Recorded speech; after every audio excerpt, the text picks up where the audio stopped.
Hello, I'm Ashtyn Raxsdale. I'm a senior at Ascension Episcopal School, and I'm enrolled in the dual enrollment biology course, and this is Life in My Life. I've always loved music. I started dance classes when I was about 4 years old. I loved getting to perform and express the meaning of music in my movements and actions. I started choir in 5th grade, where I discovered that I actually could sing. I started performing with a local theater group where I took singing, dancing, and acting classes, as well as performing in many, many different musicals.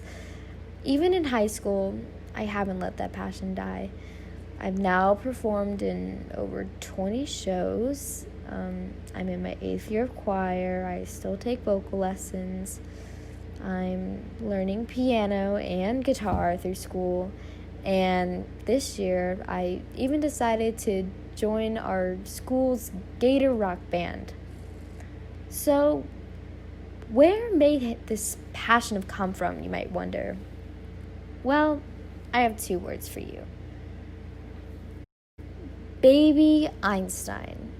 If you aren't familiar with Baby Einstein, they're a company that sells baby products like toys, books, and DVDs mostly correlated to music. According to their website that sells their products, Baby Einstein began in 1996 as a video series created to introduce music, stories, numbers, and language to young children. Founded by a mom, her name was Julie Agner Clark, Baby Einstein has always kept parents and kids at the center of product design and innovation. Growing up, most of my experience came from their DVDs.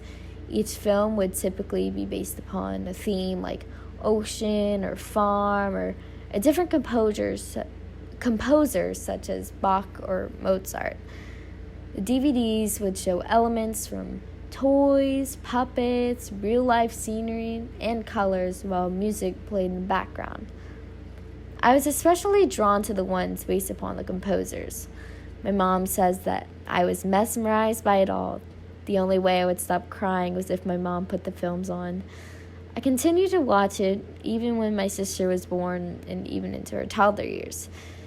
If I had to guess, I was probably still watching these videos when I was about 10.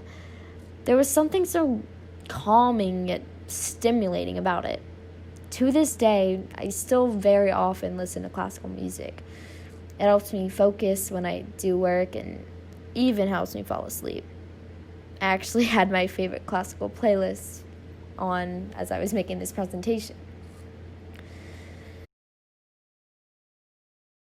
So, as I grew older, I had heard from many adults saying that they would play classical music for their infants and toddlers so that their intelligence would increase. I always believed it to be true because, kids always believe the parents. I became curious about the subject and I started to ask myself some questions. So, what is the science behind exposing your children to classical music? And what are the long-term effects? I mean, is it even true? And what are the effects of music in general on humans? So, all sound arrives at the ear in the form of sound waves. The external ear collects sound waves and then the ear canal funnels them into the eardrum. When the wave strikes the eardrum, it starts to vibrate. These vibrations are then relayed across the chain of tiny bones in the middle ear until they reach the third bone, the stapes, which connects to the cochlea. The hair cells in the cochlea release chemical neurotransmitters that activate the auditory nerve, which then send these miniature electric currents to the auditory cortex and the temporal lobe of the brain. Studies using MRI and PET scans have shown that nerves in different parts of the brain each play a different part in decoding and interpreting the parts of music.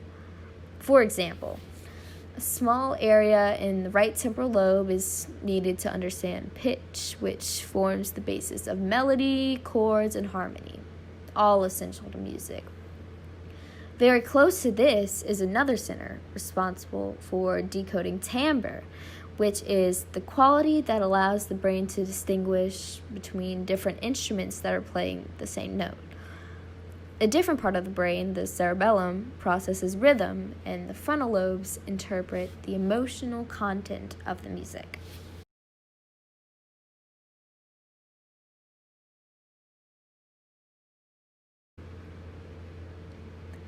In 1993, Francis Rauscher created a study which focused on the possible correlations between listening to different types of music and intelligence.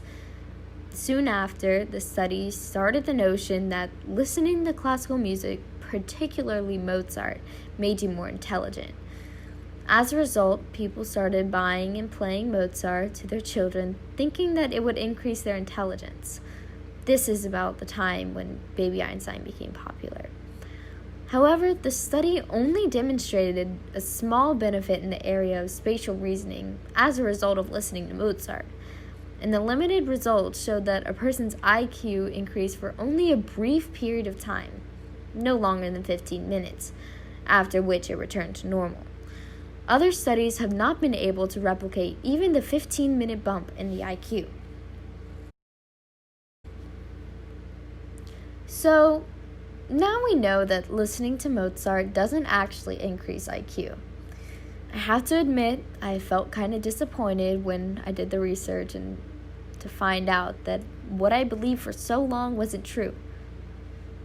But how does music in general affect the brain? So here is some of the science of how music plays a role in development, mood, and health.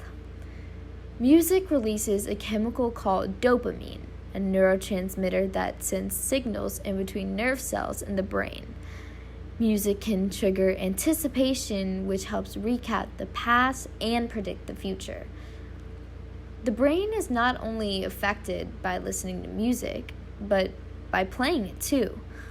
Learning a musical instrument improves auditory processing, learning, and memory. Some health benefits from music include the boost of pro-immunity antibodies. It stimulates endorphins, oxytocin. It helps energize mood. It can be a major assist in treatments of depression and diseases like Parkinson's. And it also promotes wellness stress management. You might wonder, does it matter what kind of music I listen to? Yes, genre does matter. Classical music increases learning and memory. Heavy metal creates a sense of identity and knack for community development. Rap stimulates emotion, language, motivation, and motor function and processing. Pop and rock improve endurance, physical performance, and jazz creates a soothing sensation. So, next time you're doing an activity, whether it be doing homework or working out, pick your music playlist that will enhance your performance in whatever you're doing. Although the Mozart effect isn't actually real, I will most likely still be playing Baby Mozart or Baby Bach whenever I have kids. I hope that you enjoyed my presentation, and I hope that you remember the science behind the music you listen to.